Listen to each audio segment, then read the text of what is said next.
おはようございます。画家のぎそです。今日はですね、こちらですね。長野県の戸隠、高原、近くの水場所を描いてみようと思います。ライブ配信がちょっとできない、電波が悪いので、これを動画にしておきます。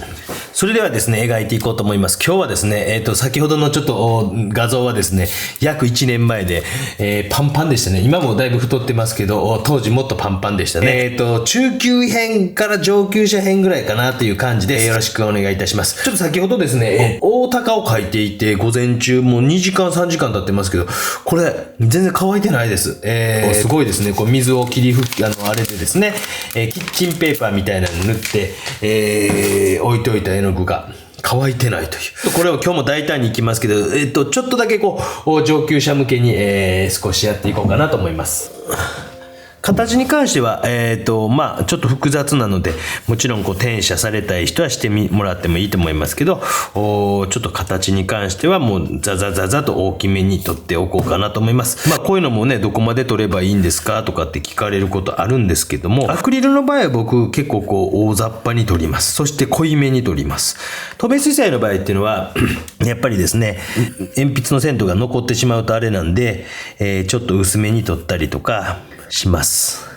で、なんか書き込みをしっかりしたいなと思うものは下書きをしっかりとやって、こういう風にもうすごい複雑になっていて、ちょっと絵の具と戯れながら遊びたいな思うような時は、ちょっとこう僕はダイナミックに、ラフに撮っておきます。そのあたりというのは本当皆さん、絵に合わせてですね、こう色鉛筆使ってます。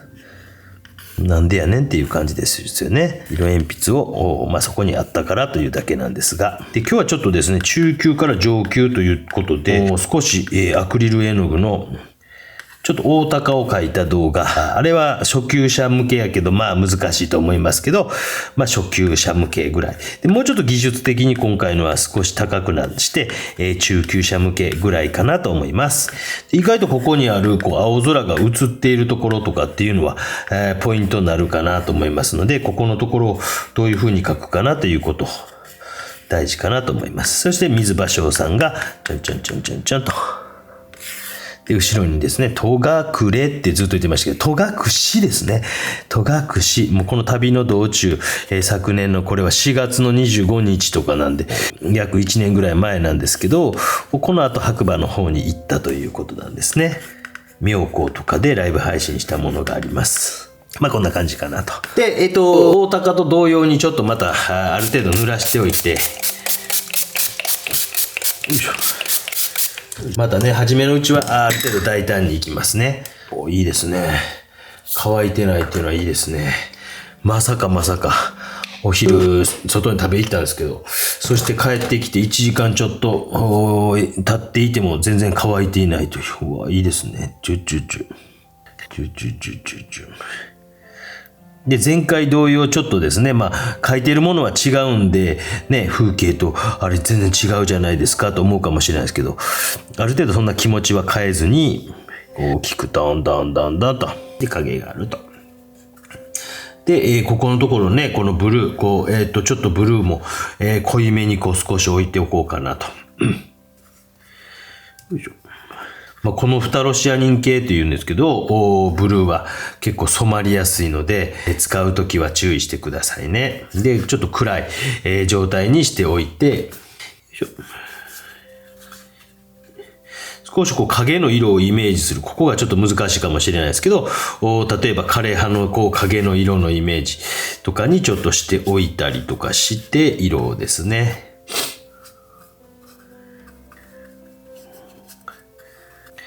色もね、そんなに僕は今回も使わずある程度いけるかなと思って、こちらの色ですね。赤は、スカーレット。青は、これはフタロブルー。黄色はレモンイエローと。あとはイエローオーカとローアンバーと、ピーチブラックだったかな。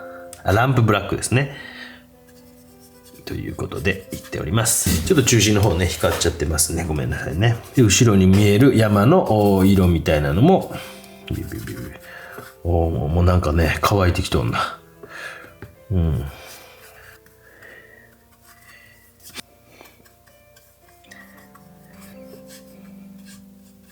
ね、何書いてあるかようわかりませんけどね。私はわかります。後ろのですね、この青空みたいなところも、少しこう若干暗めぐらい塗っておいて、まあ、一層で終われば理想的なんですけど、とりあえずまず一層置いてみて、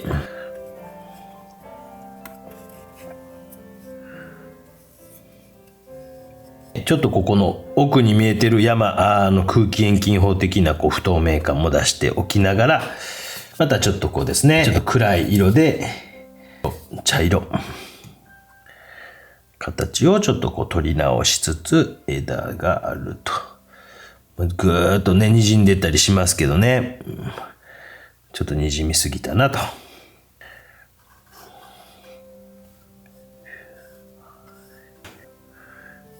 ピュッね、平筆のこう、とこはこういうとこですよね。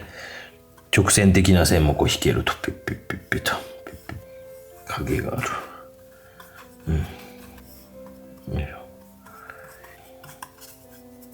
この辺のこうグレーの作り方は難しいですが、ちょっと白とかを入れながら、向こうに見える山を少しこう描いておいて、枝は後で描きますからね。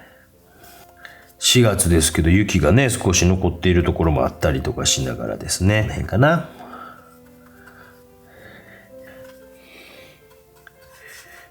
少しずつこう白に近いような色とかも入れながら、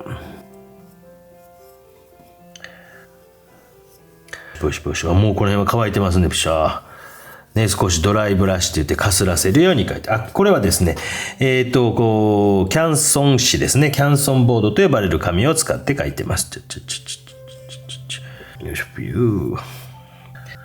ね、この段階やったらなんか皆さん不安になりますよね。なんか、ね、地獄の三丁目に来たかみたいな、何ですかそれちょっとこう緑系もまあ後で出してもいいかもしれませんけど、とりあえずは今ある色で、緑の系の色を少し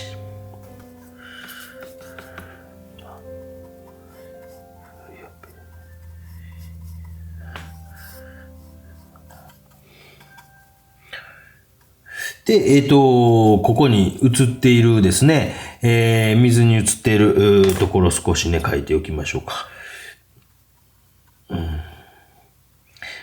木々、塗り残して少しこの木々のね、映っているという感じを少しこう出しつつですね。で、この、青を、もっと鮮やかでもいいですね。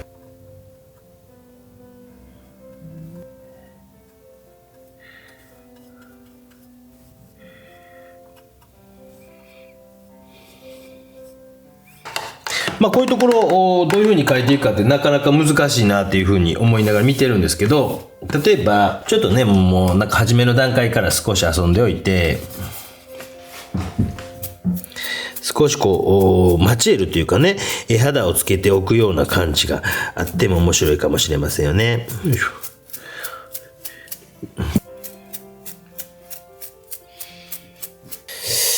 ょ。こういった感じで少しこう飛ばしてみたりとかですね。このぐらいでちょっと一旦乾かしてみましょう。で、ちょっとある程度乾いてきました。ちょっと危険かなと思ったら少しスパッとね、こう、拭き取ってあげて。で、まあ、この辺りでこう、水芭蕉を少し書いておいてもええかもしれないなと思いますので、ちょっと水芭蕉を少し生の白みたいなので、書いておいて、この辺かな、この辺かなと。もう結構数ありますからね、もう全くもってそのまま写すとなるとすごいこう大変なんで、完全には写しませんが、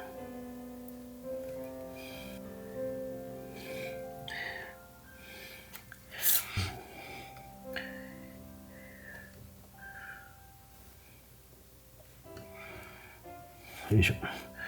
白に近い、ね、生の白に近いような感じで、少しこう書いておいて、ちょんちょんちょんちょんちょん。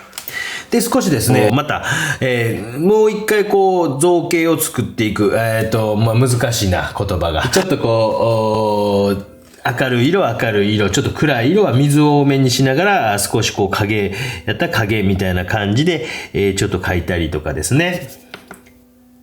説明ってね、めっちゃむずいんですよ。なるべくね、皆さんに分かるようにと思うんですけど、やっぱおじさん用語が入ってしまうからですね。もうこの辺ちょっと乾いてきてるので、ちょっと枝とかを少しですね、いきなり細い筆というよりは、ある程度ちょっとこう大胆にグッとですね。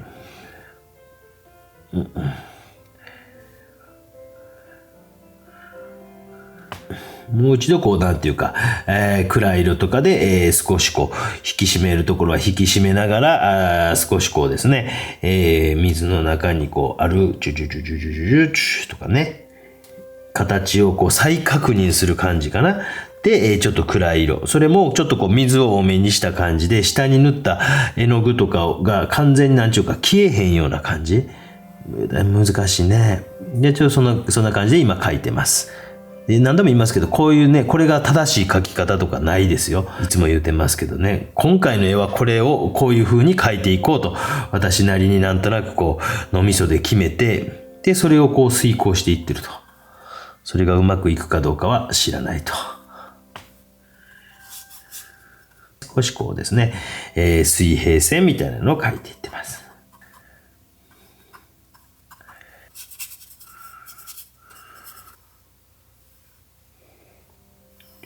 で、ちょっとずつ、明るい色を描いていこうと思うんですけど、少し毛先がですね、少しこう、ぐしゃっとなってるような筆とか使って、少しね、なんかね、ザクザクザクとこう描いていけるところは、ザクザクザクと描いていけた方が、ね、もう全部を一個一個描いたら、途方もない仕事になりそうなので、少しですね、ラフにこう描いておいて、ザクザクザクと。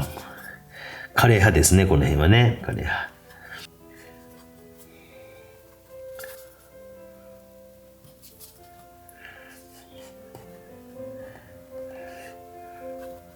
で、少し紙の凹凸なんかも活かしながら、こう、かすらせて描いてみたりとかしてですね。で、もうよりこう、木のね、こういうところをね、少し厚くね、ガラガラガラッと、厚く塗りながら、こう、不透明の白みたいなのをぐーっと置いてみたりとかして、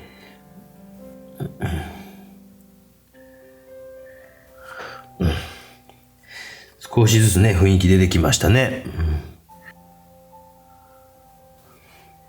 今こう描きながら思ってるのは、鮮やかな緑が入ってくるとぐっと印象変わるだろうなと思いながら絵を描きながら思ってるんですよ。何のこっちゃと思うかもしれませんけど、これ鮮やかなね緑がこうで、この混色して作った緑じゃなかなか出えへんやろうなと思って、鮮やかなこう緑色を少しこう画面に散りばめ出したら印象がガッと変わるだろうなと今おじさんは思ってながらこうやって作業してます。ということで鮮やかな緑を黄緑色やね。これぐらいの色がいいかな。なんていうものこれ。モナストレイルグリーン。ね、なかなか、押した。これすごいね、このことを、見つけた人は賢い。表面から乾くかな思ったら、微妙にこう、要は、こう、水が引いてあるから、そこにギューッと、表面も動き続けてるから乾かないですね、これね。考えた人偉いな。偉いな。少しですね、こう、鮮やかな、緑とかを少しこう、画面の中にちょい入れたりとかしながらですね。ねえ、賢い人がいるなと思ったりしますよね。少しこう画面の中でこう鮮やかな緑とかがあるところに少しこうかすらすようにこう描いたりとかして、ですね、ほら、ちょっと印象変わりませんか？緑がぐっと入ってきたことによって、無理やり皆さんにね、同調を求める悪い癖があります。いきなりここにね、もう一個一個こう、もちろんこう、水場所を行って書いてやるぜっていう気持ちでやってもいいんですけどね。とりあえず大きな作りとして、ね、だんだんとこう、大きな作りができてきました。この水芭蕉の、緑色みたいな濃い緑色みたいなのをこうちょっと置いてってみましょうね。まずはもうほんと同じ色だけでいいのでこう何箇所かこう置いていきながらそれにちょっと黄色を足したりとかして色がちょっと違うよとかっていうところを見つけたりとか光が当たっていて、白くなっているよとかっていうところとかを少し増やしていきます。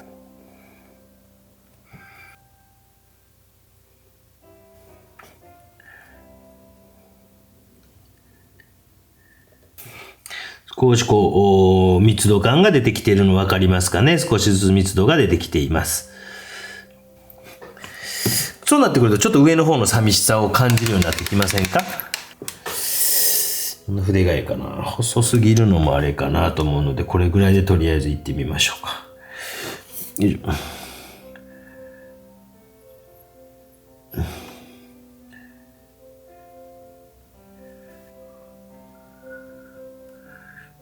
に歩きですね。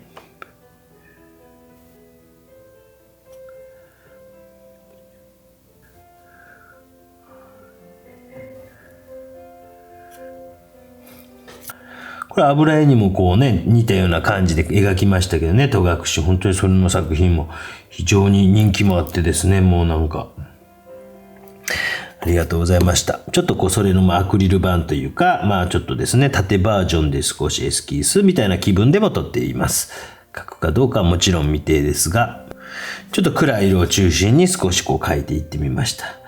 これぐらいになってきたら今度は明るい色とかをですね、中心に描いていったらいいと思うんですけど、少しですね、全体的にこう、細い線みたいなのとかをちょっとこう入れてみたりとか、こうその段階、この段階ぐらいで画面の中でこう一回してみたり、まあ中級者向けな感じわかります上級者向けですか？どうですか？おじさんはちょっとその辺がね、なかなかね。よいしょ。早く手動かないわよって言ってますか？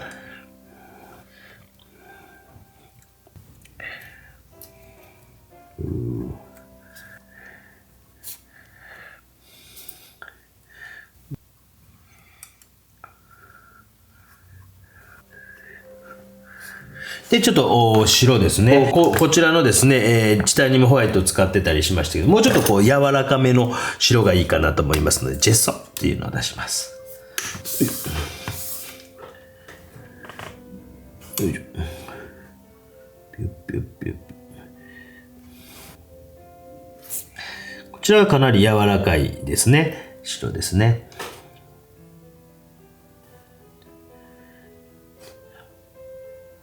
で、ちょっとこう水を入れて、ちょっと半透明、不透明ぐらいに、半透明ぐらいのこう白にして、ちょっと明るいところを、まあ黒い線の上とかも含めですけど、描いていってます。厳密にはもうすべてね、追いかけてるというわけではなくて、ちょっと雰囲気とかも大事にしながらですね。で、木も全部ビューっと同じ白をずーっと置くんじゃなくて、枝があって、幹が白く見えるところもあれば、影が落ちているところもあったりとかするので、そのあたりはですね、やっぱりこう、ちょっとですね、注意深く観察とかもしながら進めてください。てんてんてんてんてんてんっていう感じで、でもそれがこう繋がって、線に見えてくるというかですね。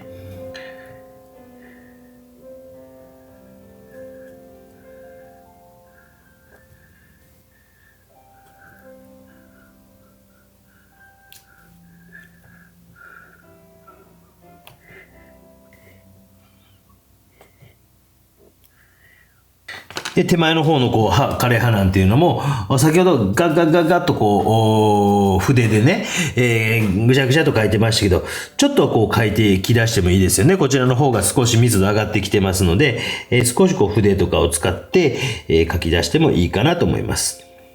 すべてこう画面のバランスとかを見ながら、常にこうバランスを見ながら、こういう風なタッチがあった方がいいかなとかいう風に今回はこう思いましたので、少しですね。少し黄色い方がいいかなと。よ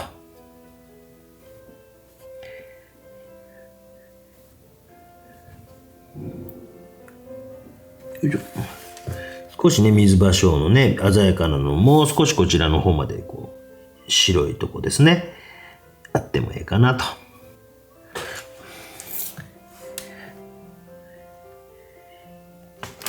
で、後ろの木々も本当にこう、かなり白いなと思うところは、これよりもより強く、それによってこう、ね、白からの階調がこう広がってきますよね。白から黒までの階調。この絵に関してはある程度しっかりこう階調をつけてあげようかなと思ってます。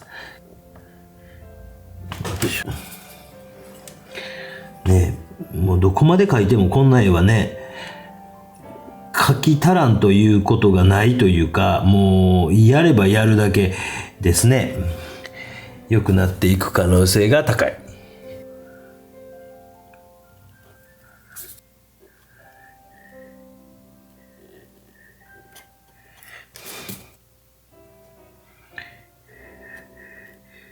まず暗い色から描いて、その後に明るい色で。また暗い色も描いたり、そのこう水の、量もいろいろこうですね、水をたっぷりしたものからあまりしないものまでいろんなこうパターンでですね、こういう線は引いてあげて。もうやってもやってもね、なんぼでもできますわって感じですね。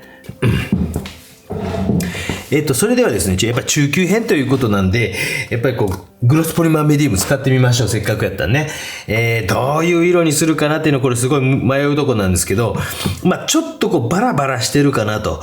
もう少しこう、冬に近いような、もう4月のあれなんですけど、山の上なんで、もうちょっとこう、静かな冬のような印象みたいなのを少しこう出せたらなと思いますので、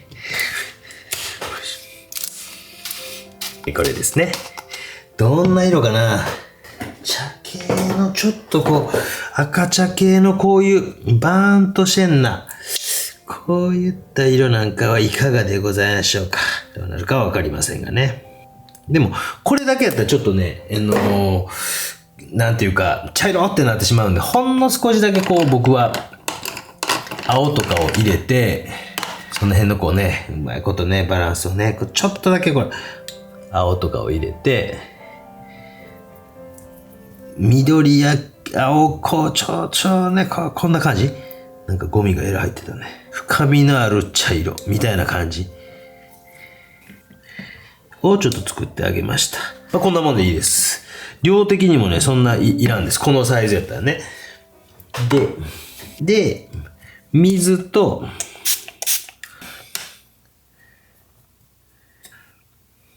もうちょっとだけ青入れようかな。よいしょ。と、このメディウムね。で、まあ、メディウムと水がだいたいもう1対1ぐらいで、絵の具はもう、多ければ完全にこう、なんかもう茶色とかってなりますし、薄ければほんと塗ったのぐらいの感じになります。だからその辺っていうのはまあ経験である程度。で、水とこのメディウムは、まあ大体同様量ぐらいかな。同じ容量ぐらいかなと思います。これは僕が推奨しているというかね、こう、やると深みがギュッと出てくるので、まあ、水ももうちょっと多めでもいいかもしれんね。これだったらね。ちょっと硬いね。で、ちょっとこのグロスポリマーメディウムっていうのは白っぽい乳白色なので、この段階だとちょっと白っぽく見えます。ちょっとそれが皆さんの不安をですね、助長しますが、塗ってみて乾いたらね。よし。でも全面いきますね。ビュー。お、わかります？ちょっとこう、白っぽいけどちょっと茶色っぽい感じみたいな。こう画面を統一するような時とかにね、こういうのをヒューッとかけてあげたりするだけで、例えば青っぽい画面にしたいな思ったら青っぽいものを塗ってみたりとか、せっかく塗った青空も消えてしもたわ。最後は僕大体縦で終わった方がいいですよと。で、あんまりこうダラダラやりすぎるとムラっぽくなりますので、もうこれぐらいで終わり。で、ドライヤーとかで乾かしたりして、白っぽいのが少しずつですね。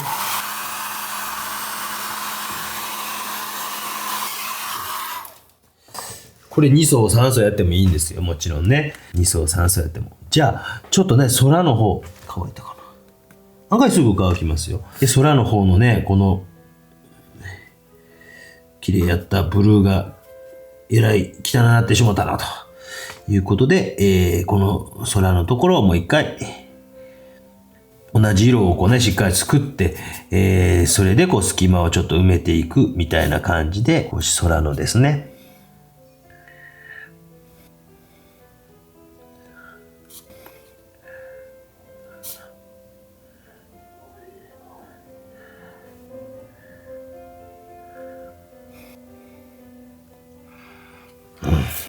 青空っていうのね、私はこうやってなんか隙間で置いていって、枝というものを浮かび上がらせるような。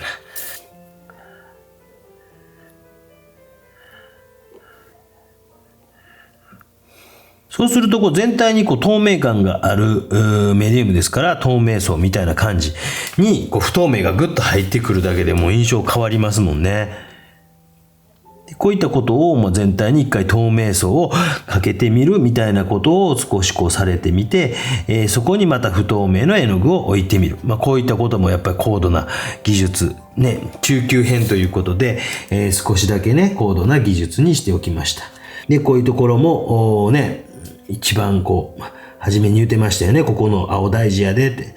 やっぱりこういうところは不透明にしてですね、映っている空のこのですね、感じみたいなの。あとはもう描いて、密度を上げていくだけなんですけど、その際、やっぱり下に塗った絵の具とかですね、なんか全部覆い尽くしてしまうんじゃなくて、ちょっとですね、その辺をバランスを考えながらとかですね、今グレーズしたものがね、全部消えてしまったら、それはそれでもったいないので、ちょっとですね、塗り残すような気分とかですね。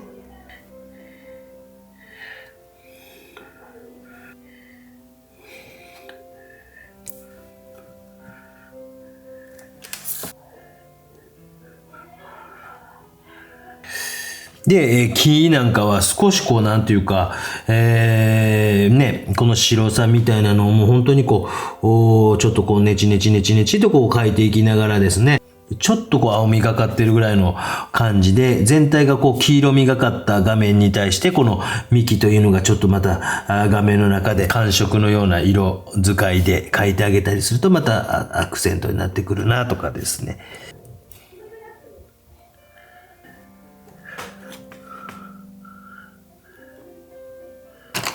筆に関してはやっぱりアクリルは、傷みやすいので、ちょっとその辺だけは注意しておいてくださいね。もう水につけて、で、もうべちゃべちゃに水につけておいてですね。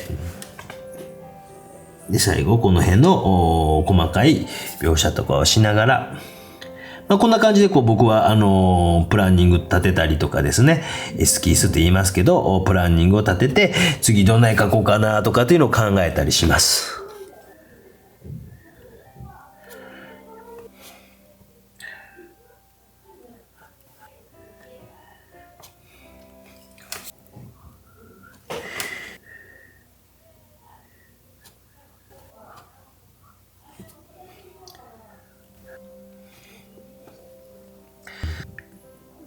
全部ベタと書くんじゃなくて、ちょんちょんちょんちょんちょんと。どうしてもね、光ってしまって申し訳ないですけど、ツヤがある画面ですね。アクリル絵の具もツヤが出せるんですよ。こんな感じで、油絵の具っぽくも描けるし、透明水彩のようにも描けるし、9時半に置いたものが今、3時ですけど、まだ乾いてない。すごい。びっくりした。冬やっていうのもありますけどね。今撮影してるのは、12月の27日。皆さんにとってね。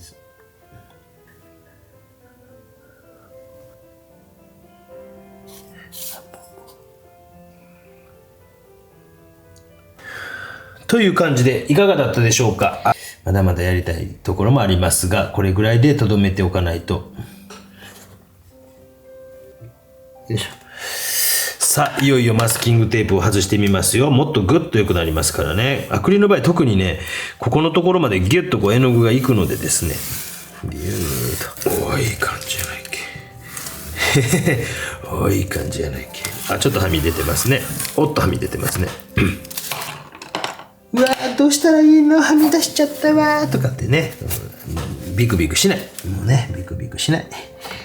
ほら、ジェストの白で、修復。ジェストの白で、ね、ちょっとぐらいね。はい。いかがですかということでですね、今日はですね、戸隠をアクリル絵の具で描いてみたということでございました。